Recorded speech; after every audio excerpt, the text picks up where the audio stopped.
Nós vamos repassar na aula síncrona de hoje um mini teste, né, para que vocês possam tirar as dúvidas de vocês. E a gente vai revisar o conteúdo que vocês viram na segunda-feira, na segunda e na terça-feira, né? Que é o global versus local, poder e influência, que é um assunto bem grande e um pouco complexo. E a gente vai também tirar umas dúvidas e debater sobre esse assunto, tá bom?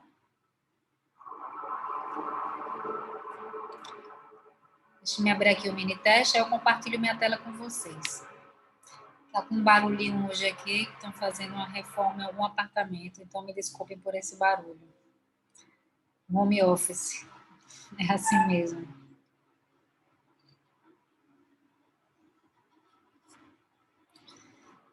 Não é isso que eu queria, só um momento.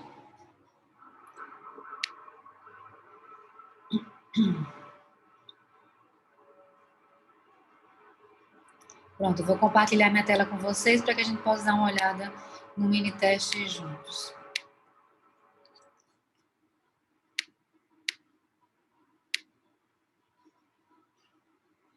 Boa tarde, Valquíria. Então, vamos lá. Então, aparecem as questões na ordem diferente, né? Cada pessoa tem uma ordem própria de questões, mas aí vamos ver aqui na ordem que está aparecendo aqui. São as mesmas questões, de qualquer forma, as mesmas 10 questões, né? Questão 1. A parte técnica do Estado atua em geral em consonância com os atores privados. Eles tentam impor reagrupamentos e concentrações por polos ou por eixos, de maneira a produzir uma acumulação de atrativos e serviços que constituam uma massa crítica suficiente para atrair os turistas e garantir às operadoras turísticas a segurança procurada. Então, a assertiva de verdadeiro ou falso. Então, a assertiva aqui está verdadeira. Para mim, está bem direta. Não tenho. Vocês têm alguma dúvida com relação a essa primeira questão? Tudo tranquilo, né? Questão 2 também de verdadeiro ou falso. A questão espacial do turismo reside no conflito entre o território institucional e o território funcional, pois o espaço turístico é o espaço político-administrativo. Essa primeira parte da questão da assertiva está correta, né? O território institucional, o território funcional. Mas o espaço turístico não é o espaço político-administrativo, no caso, o institucional, né? É o território, é o espaço funcional, que pode incluir, que pode aglomerar destinos pertencendo a municípios diferentes. Que acontece muitas vezes, um turista que vem para o Brasil vai dizer, eu visitei o Brasil e o Brasil para ele foi só Natal. Ou o Brasil pode ser Natal, Fortaleza, João Pessoa. Ou ele pode dizer, eu visitei Natal, né, que é o exemplo que eu uso bastante, eu visitei Natal, mas na verdade ele foi para as zonas de Genipabu, pertence a Extremoz, ele visitou o Cajueiro de Pirangi, ele visitou a Praia da Pipa, ele visitou a Praia de São Miguel do Gostoso, mas apesar de serem vários municípios diferentes, né, então vários territórios institucionais e político-administrativos diferentes, para ele é um território funcional, é um espaço natal, né, um agrupamento funcional, que segue a lógica do mercado. Dúvida com relação a essa? Passando para a terceira questão. As duas lógicas do ator estatal implicam em visões diferentes do território. Uma se liga ao conceito político-administrativo, a outra à visão funcional, que eu acabei de falar, não é? Que pode ultrapassar as fronteiras territoriais para abarcar outros territórios complementares. Então, também é uma assertiva verdadeira. 4. O ator estatal, segundo Felipe Violier, tem uma natureza bicéfala. De um lado, os gestores eleitos, que devem, em teoria, priorizar o bem comum. Do outro, os técnicos que privilegiam a lógica do mercado. Também ainda dentro daquele assunto do caráter bicéfalo do Estado, assertiva verdadeira. Aí agora a gente uma questão que vai misturar as funções da gestão pública de turismo, em específico a função de promoção e marketing, de incentivos, né? Promoção, empreendimentos e incentivos, e o declínio, o papel do Estado no turismo, né, na teoria de Susan Strange, que a gente também estudou na semana passada. Então, vamos lá. Vimos que uma das funções que permanecem nas mãos do Estado, seja em destinos do Norte, seja no do Sul, destino do Norte são dos países desenvolvidos, destinos do Sul dos países em desenvolvimento. É a de promoção e marketing turístico. De que modo a promoção turística constitui uma forma de superação do Estado pelo mercado, como definido por Strange? Então, vamos analisar as assertivas. A atuação predominante do Estado ainda na promoção turística ocorre porque ele tem mais tecnologia e know-how de marketing turístico que o setor privado. A gente viu justamente o contrário no texto de Susan Strange. Então, assertiva 1, falsa. 2. É cumprindo com as funções de interesse do bem comum e de turismo social que as gestões públicas se responsabilizam pela promoção turística dos destinos receptores de uma forma top-down. Na verdade, o que está errado aqui é verdade que as gestões públicas, né, querendo promover o bem comum, o turismo social não, é outra coisa. Mas promover o bem comum, elas se responsabilizam pela promoção turística. O turismo social não tem lugar aqui, então já é uma parte incorreta, não é? E a forma top-down, a gente também viu que, apesar de ser a mais frequente, talvez aqui no Brasil, mas não é a desejada quando você também quer promover o interesse do bem comum. Top-down é o quê? Quando ela é imposta, né? O que os destinos que têm sucesso, né, e que são bem geridos fazem é uma gestão compartilhada.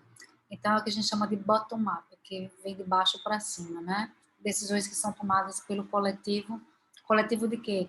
Dos atores envolvidos no seio de um conselho, e que aí essas são adotadas pela gestão, né? De baixo para cima, bottom-up.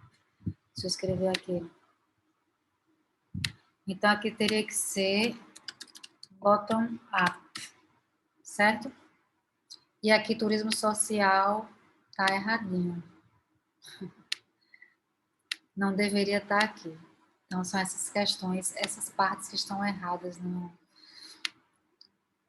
nessa questão, certo? Na assertiva 2. 3. Os governos intervêm na promoção turística nos destinos de modo a preencher a lacuna entre a empresa de pequeno ou médio porte no destino e o intermediário ou cliente final no mercado emissor. Correto. Então, a única assertiva correta seria a 3. Ficou alguma dúvida com relação a essa? Ela era mais complexa, né? Eu tenho que sinalizar 3 assertivas. Tá tudo certinho nessa aqui? 5. Tudo, né? Questão 6. A respeito da teoria da autora Susan Strange da perda da autoridade dos estados, marque a alternativa correta. Então, a alternativa correta a gente já viu que é a D, aqui. A intervenção da autoridade estatal na vida cotidiana do cidadão parece estar crescendo. Contudo, isso não é inconsistente com o declínio geral do poder do Estado, que é justamente uma resposta que ela dá a uma das críticas, né, que fazem a tese dela de que o Estado está perdendo autoridade para o mercado. Vamos ver, então, por que as outras estão incorretas, já que só tinha essa correta. A. Adquirir tecnologia se tornou um novo fator gerador de riqueza, certo?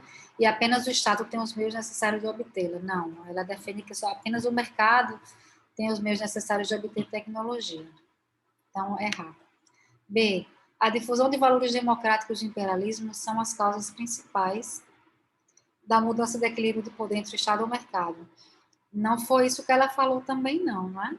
Ela falou justamente na perda, na incapacidade do Estado de garantir a segurança com as mudanças tecnológicas, essa mudança de fator gerador de riqueza que passou de território para tecnologia, então não tem nada a ver com imperialismo, nem com difusão de valores democráticos. Né?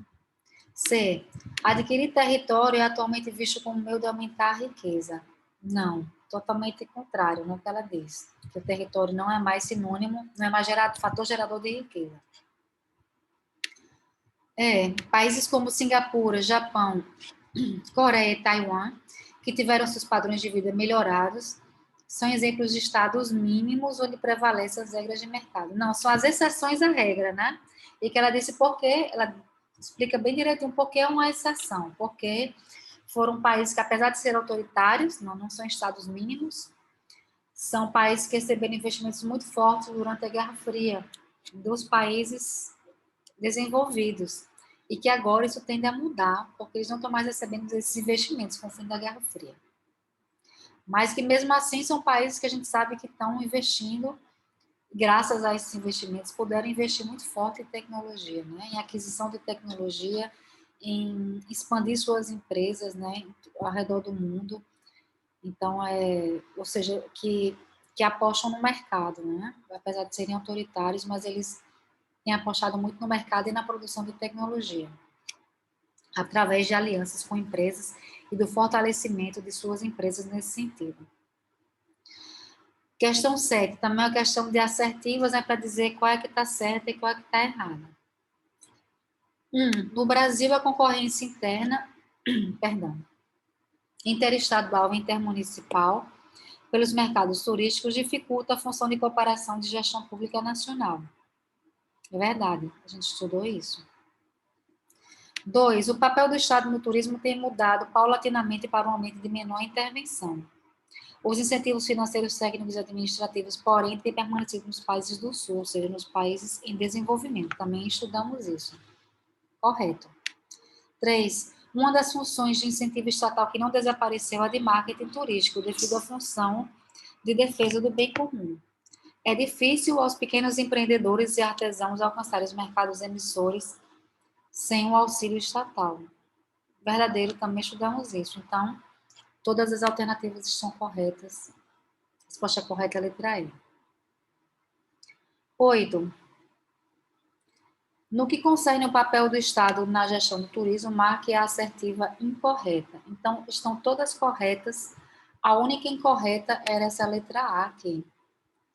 Para o pesquisador Fael Solar, atualmente o foco do Estado se concentra sobre a construção de infraestruturas e a promoção turística. Então, dando uma olhadinha no slide, né, que está disponível na turma virtual, vocês vão ver que, para ele, né, o Estado já ultrapassou essa fase.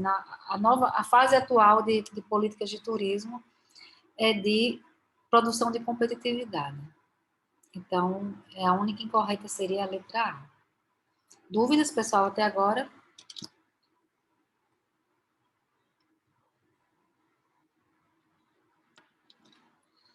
Vou passar para a questão 10, que é a última questão de conteúdo desse mini teste.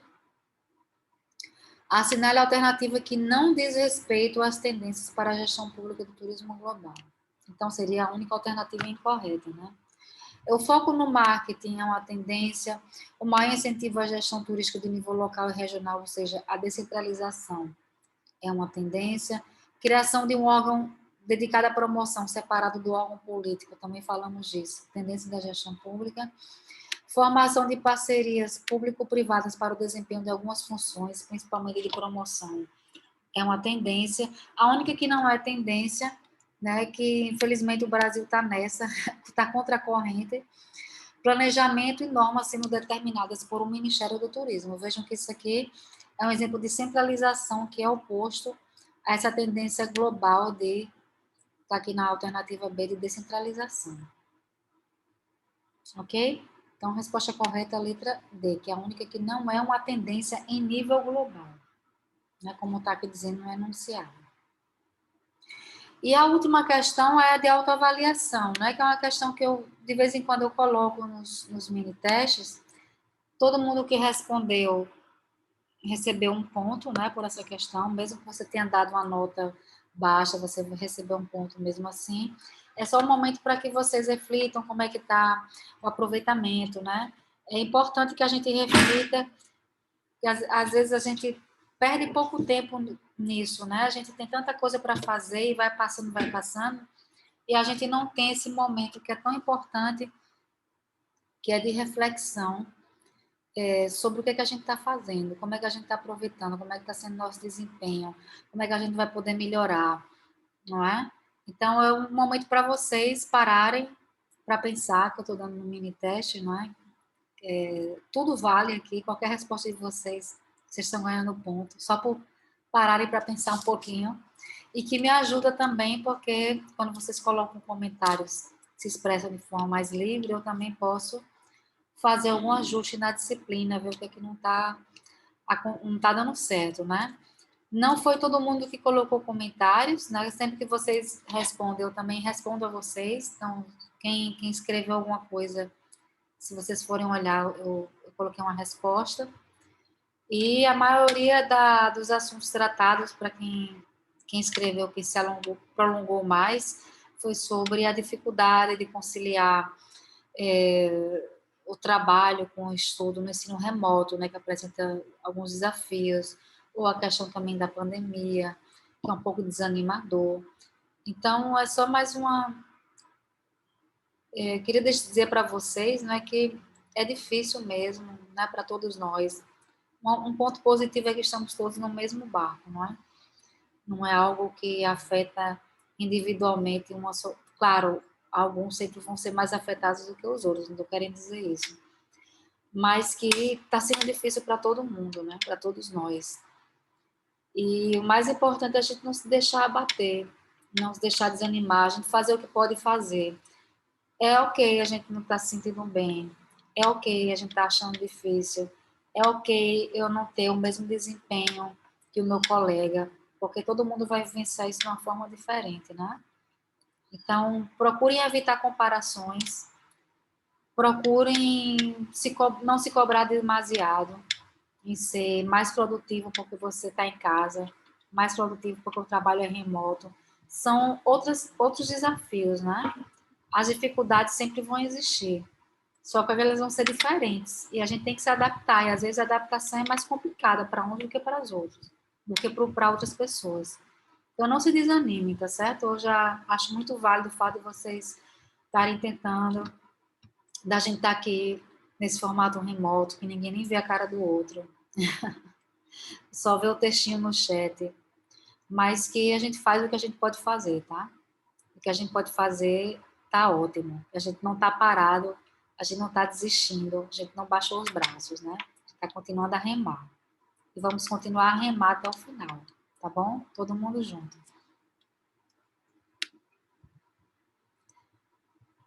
Passando aqui do mini teste, vamos passar então. Ficou alguma dúvida ainda com relação ao mini teste? A minha única dúvida é que não vai ter reposição, né, de mini teste. Não, você perdeu. Ah, Giovana, você perdeu, não foi o mini teste? Perdi, eu esqueci totalmente. Ai, não, mas tudo bem, eu vou recuperar. Vai dar Não, certo. minha outra dúvida é quanto vale cada mini teste? 10. Ah, é, aí vai fazer a média aritmética, né? Depois. É. Ah, tá. Verdade. Lembro. Venceremos, Oquia. Deus quiser, a gente está mais perto do que longe. Então, não percam mais o mini teste, pessoal. E se vocês tiverem algum problema, quiserem falar comigo no privado, mandar uma mensagem no WhatsApp, dizer, né? Acontece, às vezes não dá, às vezes vocês estão doentes, né? Não é obrigado a estar em casa, tem que fazer, não. A gente está em casa, está doente, tem que descansar também, sabe? Então, se vocês tiverem algum problema assim, vocês falem comigo. Teve uma vez que acho que foi André, que quase não conseguia entregar o mini teste, então ele falou para mim mandar mensagem, eu até vi depois, né? Mas se for o caso, se vocês tiverem algum problema, vocês me falem que eu prolongo o prazo, tá bom? Só tentem fazer todas as atividades, ok? Vamos agora passar para o assunto, uma revisão, né? Na verdade, eu queria mais que fosse de uma forma de debate, que vocês me digam o que, é que vocês acharam do tema da.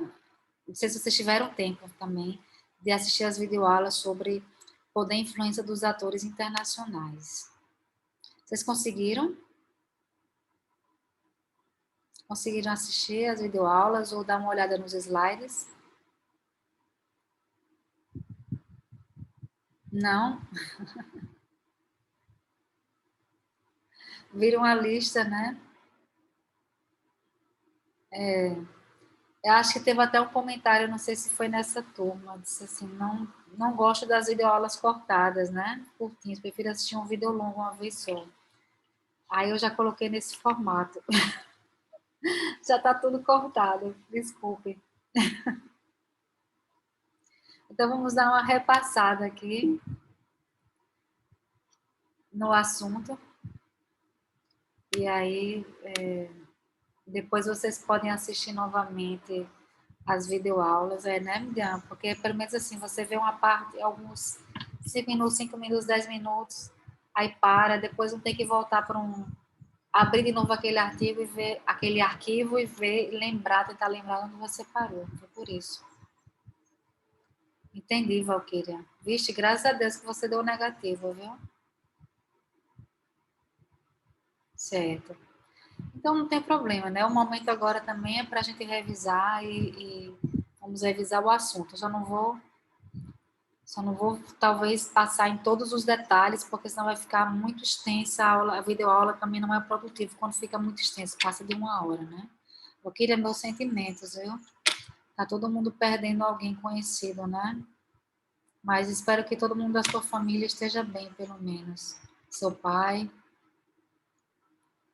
todo mundo esteja com saúde. Meus sentimentos mesmo.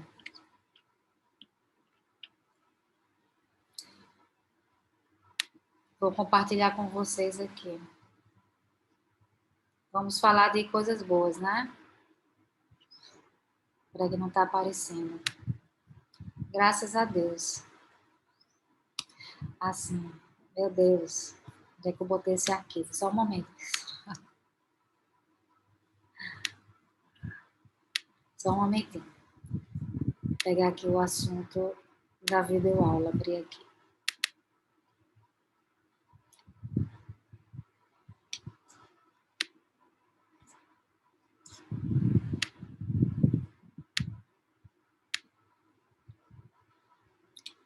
Então, é impossível a gente falar de...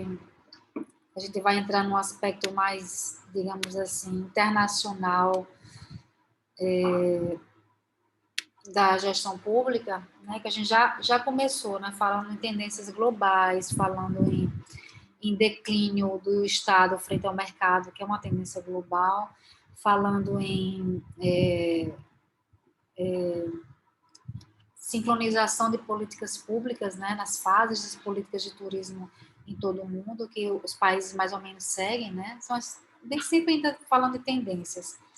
E aí não tem como a gente deixar de falar das relações do turismo internacional, das relações dos países do norte e dos países do sul, né, e a influência que isso pode e a contra-influência, o jogo de influências que acontecem aí. Por que será que as políticas, existe essa sincronização de políticas públicas ao redor do mundo? Né? Alguns autores vão defender que é porque existe um imperialismo político, que ele se manifesta, ele é disseminado com a ajuda do turismo internacional. Um imperialismo econômico, que também ele é cultural e que também é político. A gente vai estudar ainda sobre o imperialismo até o final dessa unidade, né? Da primeira unidade. Se não for na próxima semana, vai ser na seguinte. Mas antes de estudar sobre imperialismo, é fundamental que a gente estude sobre a questão a gente fala em influência, a gente saber o que é esse conceito de influência dos stakeholders, os atores, né? Questão internacional, de política internacional, de poder, de imperialismo, são conceitos que a gente vai tratar, né, na aula de hoje, e que foram tratadas nas videoaulas. Sabendo que o turismo receptivo ele é muito importante enquanto estratégia econômica e ferramenta de desenvolvimento, sobretudo para os países em desenvolvimento, então a gente se questiona qual a influência dos atores internacionais exercida nesse contexto. Quer dizer, a gente pode desenvolver um turismo completamente de base local, sem o concurso de atores internacionais. Se existe influência, ela é mais positiva ou ela é mais negativa? Vou passar aqui mais rapidamente, sabendo que a gente vai tratar aqui mais rapidamente, com um pouco menos de detalhes do que nas videoaulas, né, dos desafios do turismo receptivo internacional para os estados do Sul, dos impactos do turismo nesses países em desenvolvimento e do papel desempenhado pelos atores internacionais na produção desses impactos, né? Falando, claro, esmiuçando esses conceitos de poder e influência que eu considero fundamentais. Vocês não podem sair da disciplina de gestão pública do turismo, porque a política, se a gente está falando de política, a gente está falando de poder e influência. Então, a gente sabe que tem uma participação diferente dos países no mercado turístico internacional. Eles participam de uma forma diferente, principalmente quando a gente fala em países desenvolvidos e países de desenvolvimento. Tem um geógrafo francês chamado Georges Cazes, que ele considerava um sistema turístico internacional como um sistema solidário, existindo um compartilhamento de atividades, né?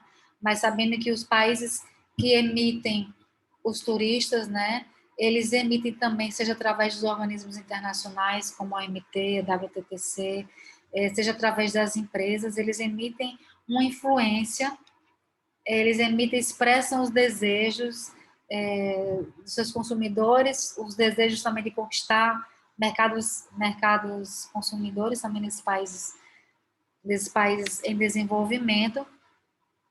Eles expressam seus desejos que os países receptores tentam satisfazer, né? E aí os países receptores aqui está colocando principalmente os países em vias de desenvolvimento que vão ser influenciados dessa forma. Mas a gente sabe também que tem um outro problema que, na verdade, os países emissores são também os principais destinos receptores de turismo.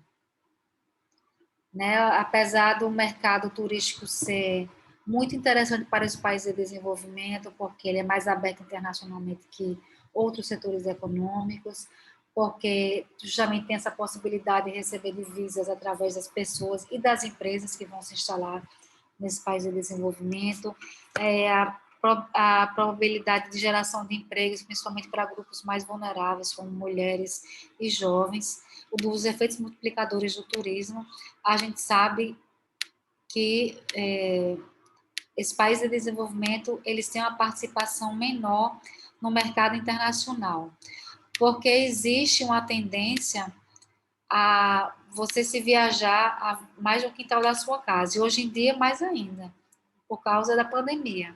Então, o turismo, ele teve uma retomada do turismo, mas um turismo de proximidade. Então, em vez de você, na época do carnaval, não teve carnaval, eu sei que muita gente trabalhou normalmente durante o carnaval, mas teve muita gente que também viajou durante o carnaval, porque eu vi aqui em Natal trânsito gigantesco para as praias. Então, gente que, por exemplo, viajava para Salvador, costumava viajar no carnaval, né? Ou até mesmo para fora do país, ou para Olinda, ou para o Rio, ou então para descansar, né, na época do carnaval. Tem muita gente que eu conheço que viajava para o exterior nessa época do carnaval. Não deixou de viajar, mas foi para São Miguel do Gostoso, foi para uma praia mais afastada, aqui no estado mesmo, ou para uma cidade do Nordeste, né, vizinha. Não deixou de viajar, mas viajou para um lugar próximo. Então, é uma tendência por causa da pandemia, né? As viagens diminuem, é verdade, mas elas continuam acontecendo mais para destinos mais próximos. Mas essa política da boa vizinhança, ela é uma regra, sempre foi uma regra no turismo como um todo, porque as viagens para destinos mais próximos são mais baratas, as pessoas têm cada vez menos tempo. Então, acontece que os países que mais emitem turistas são também os principais receptores, porque eles estão próximos dos mercados emissores. Então, quem são os principais países receptores de turistas? São a França, a Espanha, os Estados Unidos. A Alemanha também entra nesse rol, não está entre os primeiríssimos, mas está entre os 10 primeiros. O Reino Unido também. E eles também são os principais mercados emissores de turistas, né? Porque as pessoas acabam viajando muito, como a Europa é tudo pertinho, né? As pessoas acabam viajando muito para lá. Então, por isso que os países desenvolvidos, eles acabam participando mais do mercado turístico, tanto em termos de chegadas internacionais, quanto em termos de receitas geradas, quanto em termos de pessoas que viajam, né?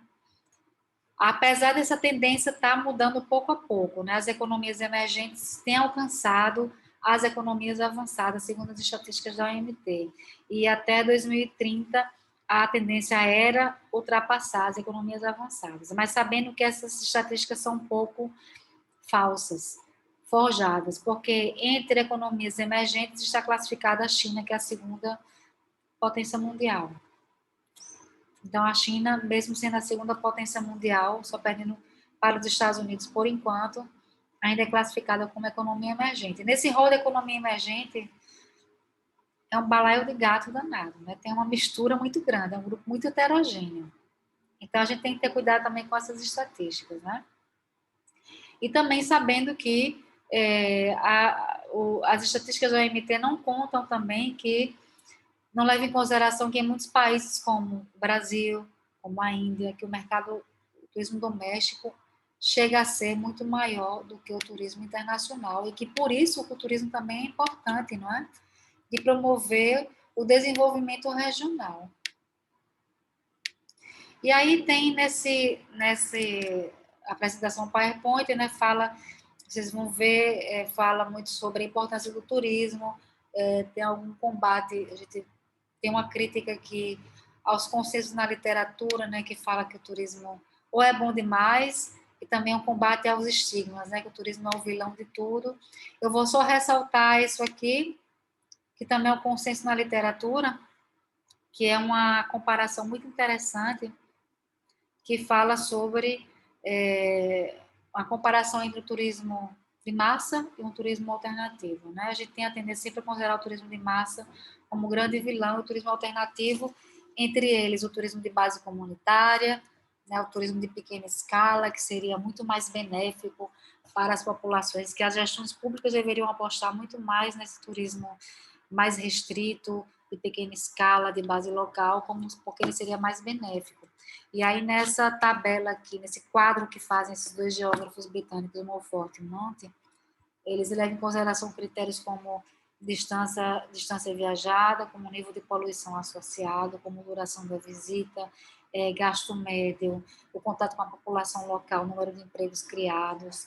A gente vê que, na verdade, não tem muita diferença. No final das contas, quando a gente vai fazer os cálculos, o turismo de massa, ele é tão benéfico ou tão danoso quanto um turismo alternativo, em termos de tudo, todos no aspecto social, no aspecto ambiental, no aspecto econômico, né? Porque o turismo é sempre o mesmo. A gente saiu do sistema capitalista? Não. Então, mesmo que o turismo tenha o nome de turismo social, de turismo verde, o objetivo final sempre vai ser o lucro, e a gente sempre vai obedecer o que for melhor para a geração de lucros, não é? Porque a lógica ainda é a mesma, só mudou a roupagem, mas a base, a estrutura permanece a mesma. Então, a gente tem que ter cuidado também com isso, enquanto gestores do turismo, futuros gestores do turismo, a não estar promovendo um discurso falacioso, não é? A gente tem que gerar toda forma de turismo pode ser benéfica ou maléfica, independente se for um turismo de massa ou um turismo alternativo, um ecoturismo, ou um turismo responsável que seja. Vai depender, na verdade, do nível de participação dos diferentes atores, vai depender de como ele é gerido, não é?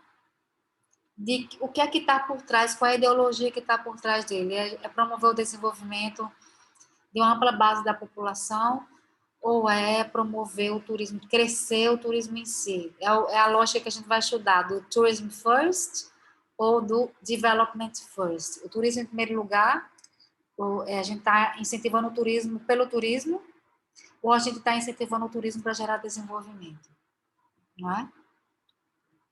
Então, só para chamar a atenção para vocês disso aí, sobre esse aspecto, né? Aí eu falo também para vocês de dois estudos de casos que são interessantíssimos, porque justamente eles contestam esses consensos que a gente encontra na literatura. Um é o caso de Maspalomas, né? O que é que está na literatura? Que o turismo de base local é melhor, mais benéfico do que um turismo que tenha grande participação de atores internacionais. E aí, por exemplo, Maspalomas, que é uma praia no sul de Gran Canária, é um turismo que aposta fortemente no mercado internacional e que tem muito sucesso. É um turismo de grande escala, que se opõe totalmente ao modelo de pequena escala de base local que é definido pela literatura. Pessoal, essa videoconferência vai terminar em breve, e aí, assim que interromper, a gente volta no mesmo link, tá? Então, o primeiro estudo de caso é o de Márcio Palomas, tem também um vídeo complementar que vocês podem assistir para conhecer o destino. E um outro estudo de caso que contesta também esses consensos da literatura é das Maldivas, que agora as Maldivas estão fazendo muito sucesso entre os turistas brasileiros. A gente tem visto cada vez mais brasileiros viajando para as Maldivas e publicando nas redes sociais.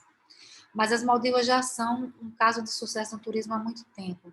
Em 2010, o arquipélago das Maldivas, o país, né, que constitui o país, a República das Maldivas, saiu da lista dos países menos desenvolvidos do mundo graças ao turismo.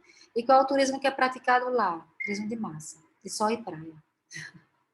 A população se concentra na capital, que eu acho